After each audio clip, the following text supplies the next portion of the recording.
A Rádio Rio de Janeiro leva até você Mediunidade e Obsessão, um programa que se propõe tirar suas dúvidas sobre esses dois temas com base na doutrina espírita. Apresentação: Moisés Santos.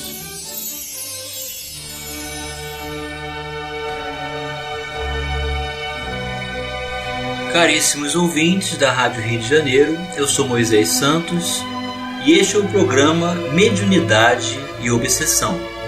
Você acompanha conosco aqui, meu caro ouvinte, nas ondas da fraternidade legítima da Rádio Rio de Janeiro. Estamos sempre abordando os conceitos da mediunidade, da enfermidade da obsessão.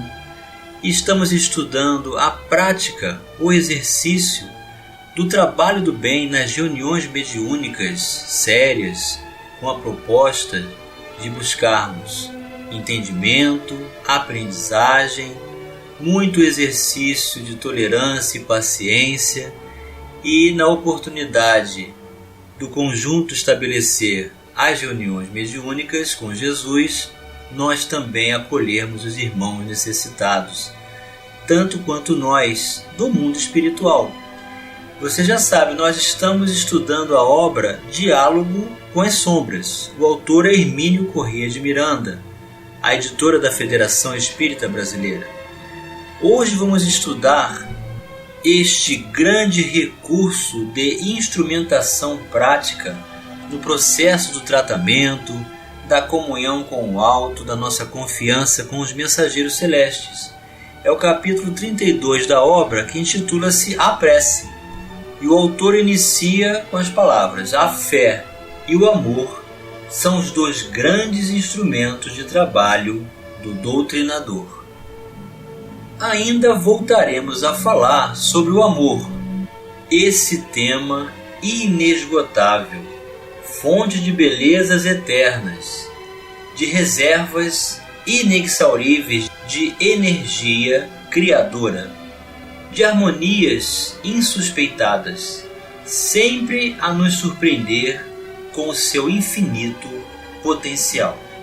Então é um potencial que todos nós trazemos, porém em estado latente, como se fosse ainda uma criança prematura necessitada de desenvolvimento, mas que certamente, meu caro ouvinte, é um grande, talvez o maior potencial do espírito a ser desenvolvido. A fé e o amor causam impactos espantosos em nossos irmãos infelizes. Quantas vezes tenho ouvido depoimentos de comovedora sinceridade de espíritos aturdidos ante a evidência desses sentimentos. Então são os tesouros da alma que todos nós podemos desenvolver. E seja qual for o nível em que nos encontramos, qualquer ação em favor do restabelecimento de nós mesmos e dos necessitados que Deus permite adentrem a nossa convivência na reunião mediúnica, na nossa vida do dia a dia, já estaremos desenvolvendo grande auxílio a todos. Que fé absurda tem você, disse-me um deles. Ele não queria dizer que a minha fé era falsa, extravagante, ilógica ou irracional. Ele se surpreendia em achá-la tão legítima, tão viva, tão firme. E acrescentou estupefato: o mundo pode desabar em cima de você que você não se importa. Bem dizia o nosso Paulo, especialista em tais assuntos, que a fé é a garantia do que se espera, a prova das realidades invisíveis. Carta aos Hebreus, capítulo 11, versículo 1. E que, mesmo depois de tudo dito e vivido, subsistiriam a fé, a esperança e o amor. Os três. Então, isso foi escrito na primeira epístola aos Coríntios, capítulo 13, versículo 13. Uma fé assim é preciso para orar pelos nossos queridos irmãos desarvorados, A força e o poder da fé transmitem-se à prece, enunciada com emoção e sinceridade. Então, meu caro ouvinte, como essa força do amor e o poder da fé podem transmitirem-se à prece? Vamos esclarecer esse conceito. Esclarecendo o conceito. Citando os seus amigos espirituais, Kardec escreve em O Evangelho segundo o Espiritismo, capítulo 28. Os espíritos hão dito sempre: a forma nada vale, o pensamento é tudo. Ore, pois, cada um segundo suas convicções e da maneira que mais o toque. Um bom pensamento vale mais do que grande número de palavras, com as quais nada tem o coração. Estes ensinamentos são, na verdade, preciosos para qualquer tipo de prece, em qualquer oportunidade, mas são de capital importância na prece que formulamos pelo espírito desajustado que temos diante de nós, incorporado ao médium. Kardec torna isso particularmente claro quando diz mais adiante, no mesmo capítulo do Evangelho segundo o Espiritismo: a qualidade principal da prece é ser clara, simples e concisa, sem fraseologia inútil, sem luxo, sem epítetos, que são meros adornos e lantejoulas. Cada palavra deve ter alcance próprio, despertar uma ideia, pôr em vibração uma fibra da alma. Numa palavra, deve fazer refletir. Somente sob essa condição pode a prece alcançar o seu objetivo. De outro modo, não passa de ruído. Entretanto, notai com que ar distraído e com que volubilidade elas são ditas na maioria dos casos. Vêem-se lábios a mover-se, mas pela expressão da fisionomia, pelo som mesmo da voz, verifica-se que ali apenas há um ato maquinal, puramente exterior, ao qual se conserva indiferente a alma. Então é assim, meu caro ouvinte, a alma tem que vibrar na sua intimidade, junto com a intenção, as palavras, externar o sentimento de coração junto a essas mesmas palavras, para vibrarmos intensamente em favor desses irmãos necessitados como nós. Lembro que os destaques não são meus, estão no original. Ele se refere ao texto da obra que está aqui em caixa alta, ou seja, letras maiúsculas. De transcendental importância para os trabalhos de desobsessão é a observação de que a prece deve fazer refletir. Então aqui ele coloca em destaque essa necessidade, refletir naquele que está recebendo as intenções da prece. Muitas vezes é durante a prece, dita em voz alta pelo doutrinador ou por alguém por ele indicado no grupo, que o espírito manifestante faz uma pequena pausa para pensar. A prece o envolve em vibrações pacificadoras, em uma ternura que talvez há muito não experimente.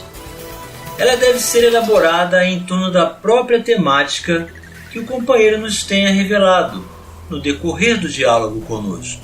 Então veja como é importante saber ouvir, deixar que o comunicante esgote todas as possibilidades do uso de suas palavras, para que possamos ter essa abordagem de contexto e então a prece envolvida nesse sentido ter relação com a sua vida. Como tudo mais que tentamos realizar nos grupos de desobsessão, a prece tem seu momento psicológico ótimo, que varia necessariamente de um caso para outro. Em certas ocasiões, é preciso orar ainda no princípio da manifestação, em virtude do estado de agitação ou de alienação do espírito. Não nos permite colher antes um pouco da sua história e da sua motivação. O melhor, no entanto, é esperar um pouco, aguardar esclarecimentos e informações, que nunca é demais recomendar.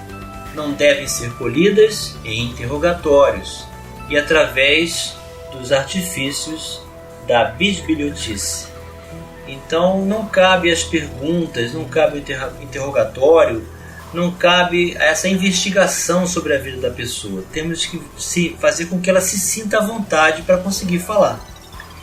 No mesmo momento propício, e mais uma vez temos que recorrer à intuição e ao senso de oportunidade.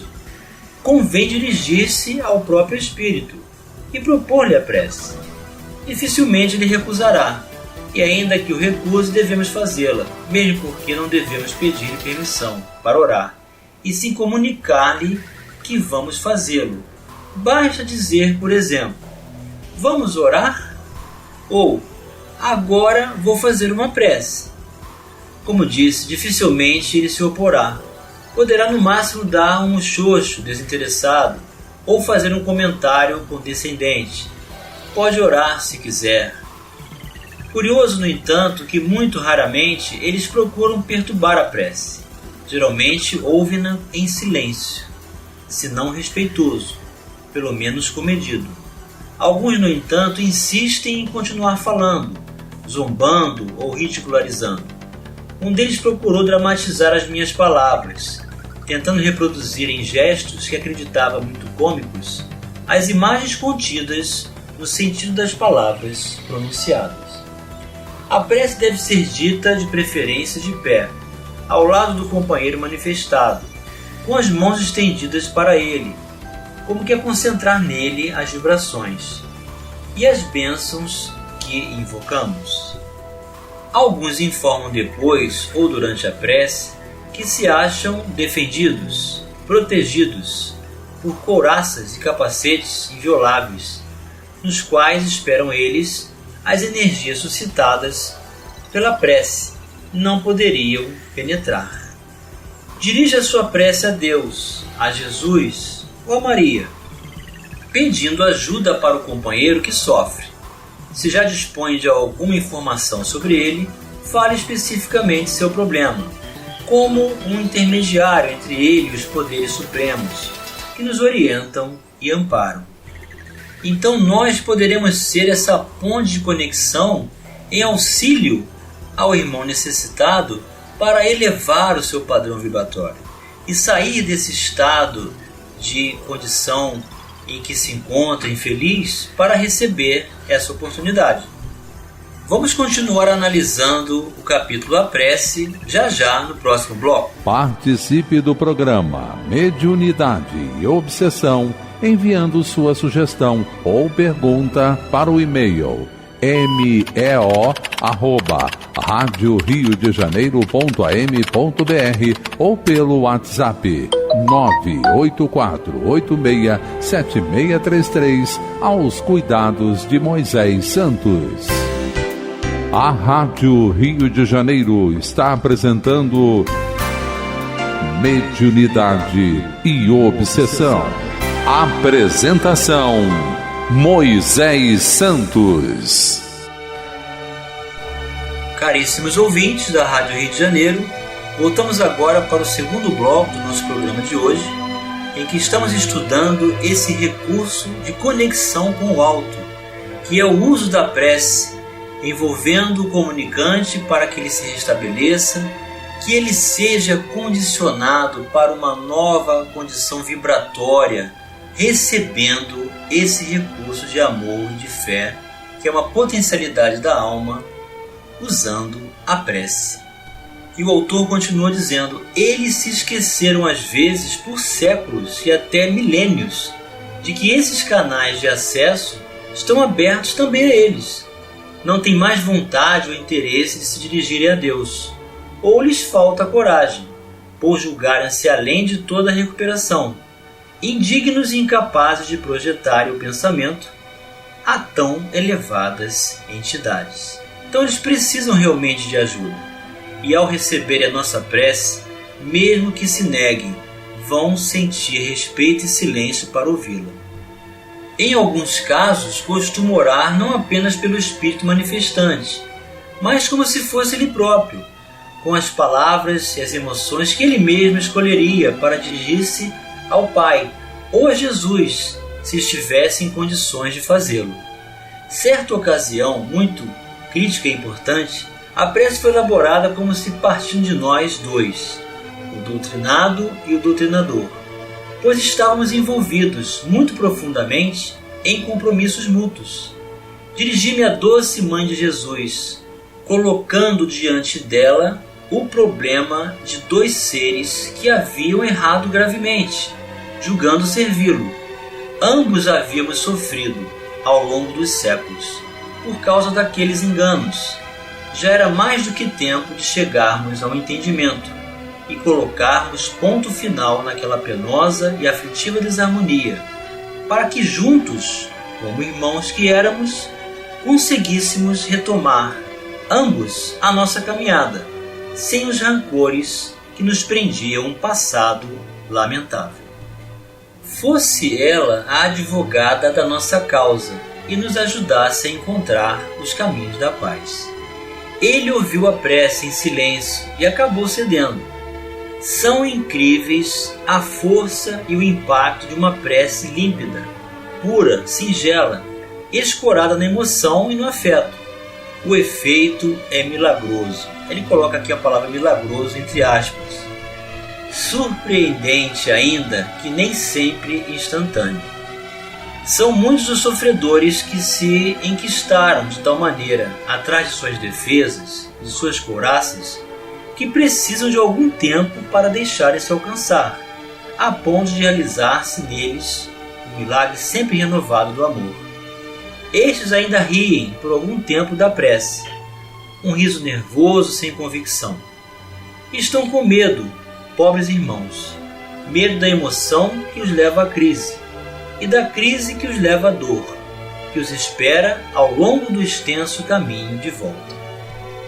Entre continuar numa dor que já conhecem e que se encontra anestesiada e entregar-se a outra que desconhecem, preferem ficar como estão.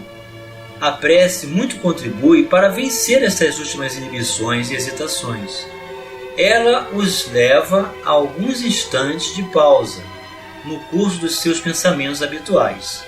Representa uma experiência da qual se desabituaram ou com a qual não se acham familiarizados.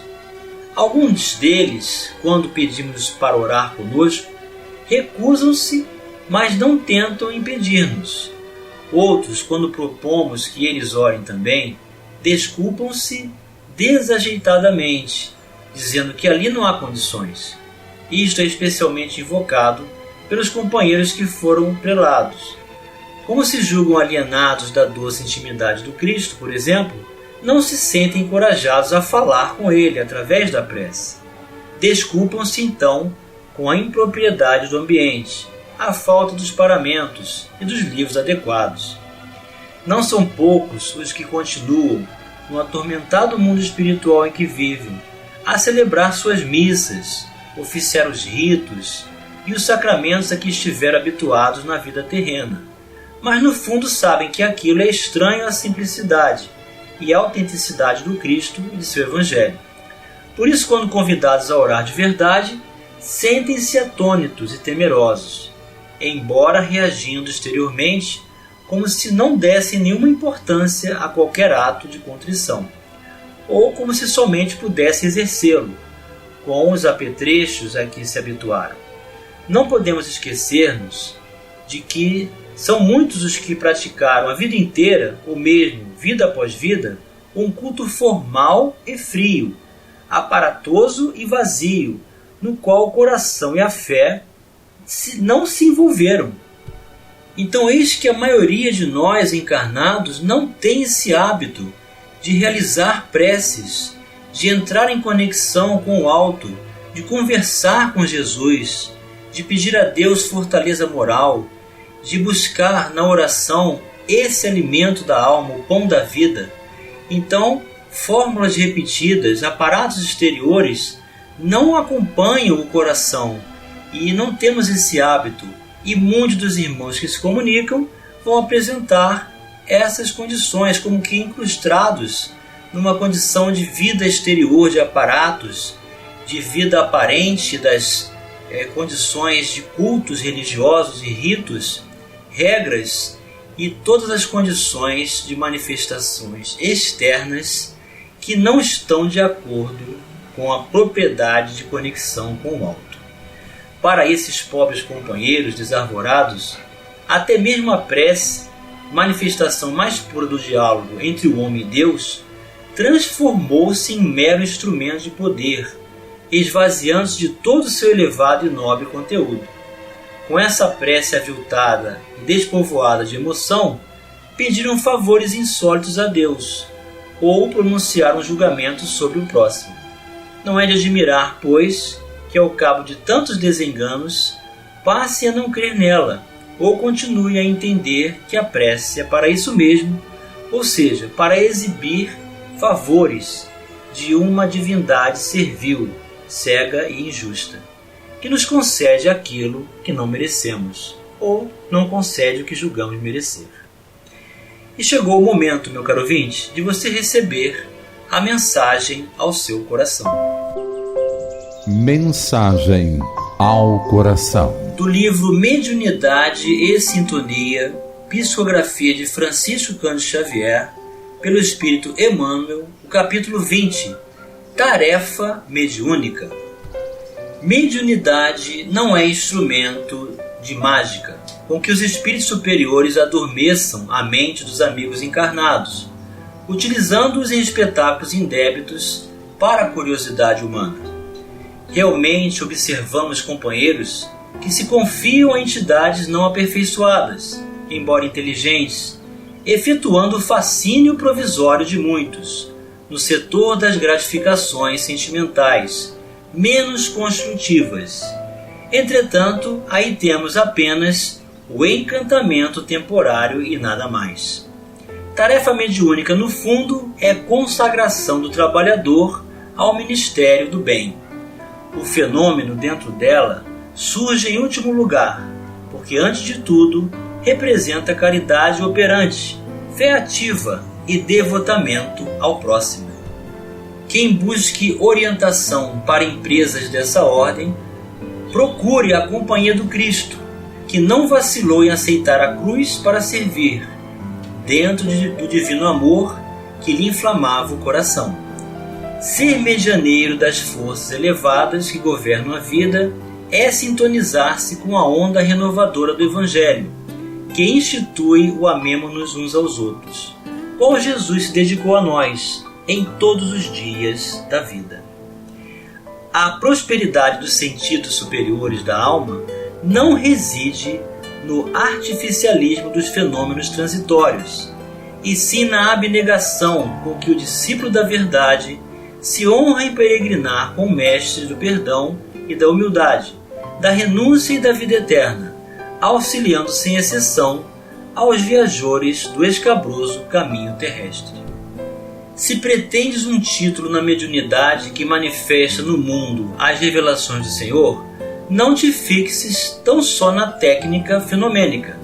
Rejubila-te com as oportunidades de servir, exprimindo boa vontade no socorro a todos os necessitados da senda humana, e renovando os sofredores e os ignorantes, os perturbados e os tristes, sob o estandarte vivo de teu coração aberto para a humanidade, abraça-os por tua própria família. Depois disso, guarda a certeza de que movimentas para a frente e para o alto, porque Jesus, o Divino Mestre, virá ao teu encontro, inundando-te a jornada de esperança, alegria e luz. Emmanuel para os nossos corações, meu caro ouvinte, convidando-nos à essência do trabalho do bem, desenvolvendo a potencialidade da fé, do amor, associado ao recurso da prece, a confiança na espiritualidade superior e essa vivência de luz com o próprio Mestre em nossas vidas hoje e sempre. Um grande abraço e até o próximo programa. A Rádio Rio de Janeiro apresentou Mediunidade e Obsessão.